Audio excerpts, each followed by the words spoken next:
One of the most dramatic and controversial sultans in Ottoman history, Third Mehmed ascended to the throne in 1595 at the tender age of 7. His reign represents the most extreme and bloody example of the Ottoman tradition of fratricide.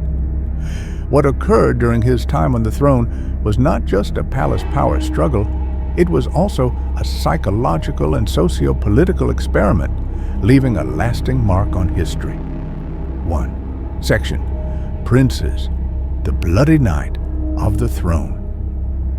On the night Third Mehmed ascended the throne, silence and tension gripped the Ottoman palace. Every corner echoed with the steps of executioners ready to carry out the orders of the young sultan. Though only 7 years old, Mehmed's face held a calm expression, and his eyes carried an unfathomable determination. His small body had become the center of decisions that would determine the fate of an empire. Fear and silence. The princes in the palace were considered potential rivals for the throne. Some slept in their chambers, while others spent the night in fear and anticipation. No one knew when or in which room the executioners would appear silently. Doors creaked open, ropes were prepared, and the palace remained eerily quiet. Only the rapid beating of anxious hearts could be heard. One prince closed his eyes, praying desperately. Despite his young age, he could feel the cold breath of death approaching. Others trembled as they waited. Some could not hold back their tears, while others tried silently to control their fear. Executioners and procedure. The executioners had been trained in palace traditions for years. Their duty was to ensure that death was delivered quickly and silently. They entered rooms without a sound, prepared the ropes, and strangled the princes one by one. Death came suddenly, often silently, leaving behind only a haunting stillness and the trembling of fear. This act was not only physical, it was a psychological message. Everyone in the palace realized that no power could resist the absolute will of the Sultan. The killings eliminated rival princes while also establishing control over courtiers and concubines. The final moments of the princes, when one prince saw the executioner enter his room, his small body shook, and his eyes reflected both fear and disbelief. The rope was quietly readied, and death approached.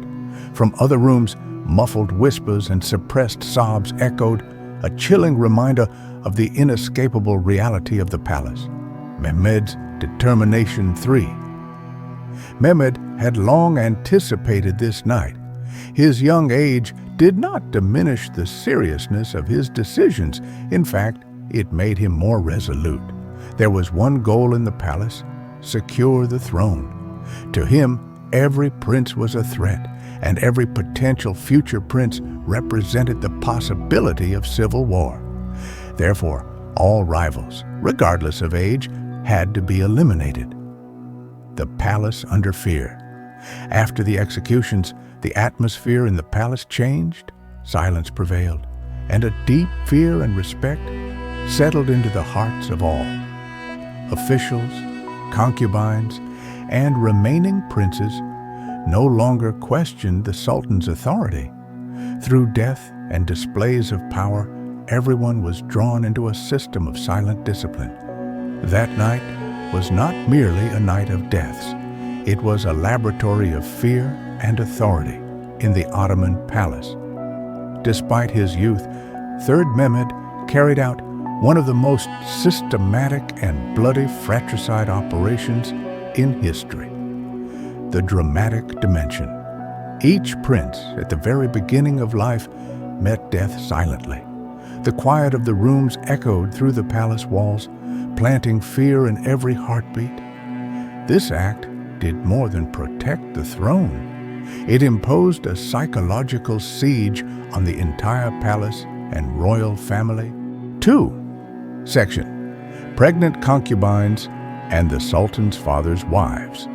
Silent horror in the harem. Another dark aspect of III Mehmed's reign was the massacre of pregnant concubines and the Sultan's father's wives. Part of eliminating potential rivals for the throne, this action caused both physical and psychological terror within the harem. Silence and fear in the harem. On that day, the palace was quieter than ever. Concubines and wives withdrew to their rooms.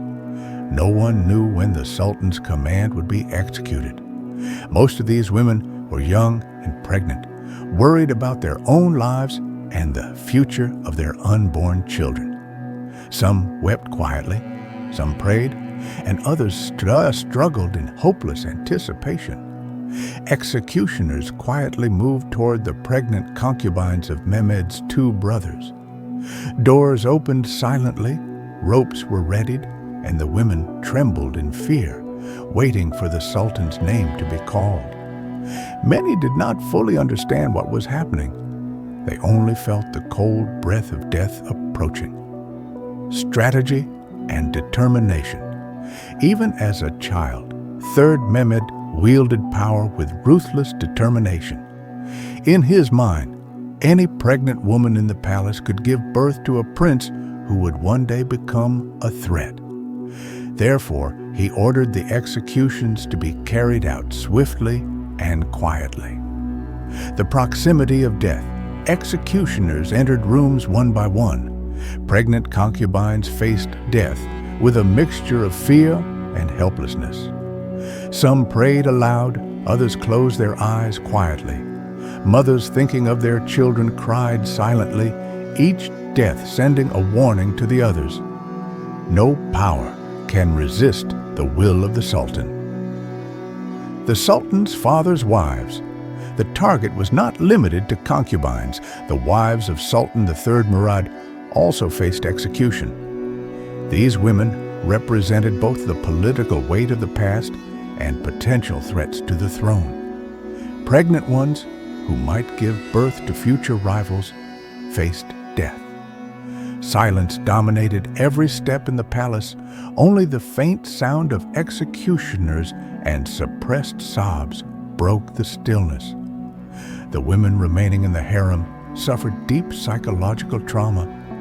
Everyone now saw the III Mehmed as both a protector and a threat. This silent horror in the harem demonstrated that all palace decisions were dictated by the Sultan's will, enforced by a system of fear and power. It remains one of the most dramatic examples of the Ottoman practice of fratricide and eliminating potential heirs.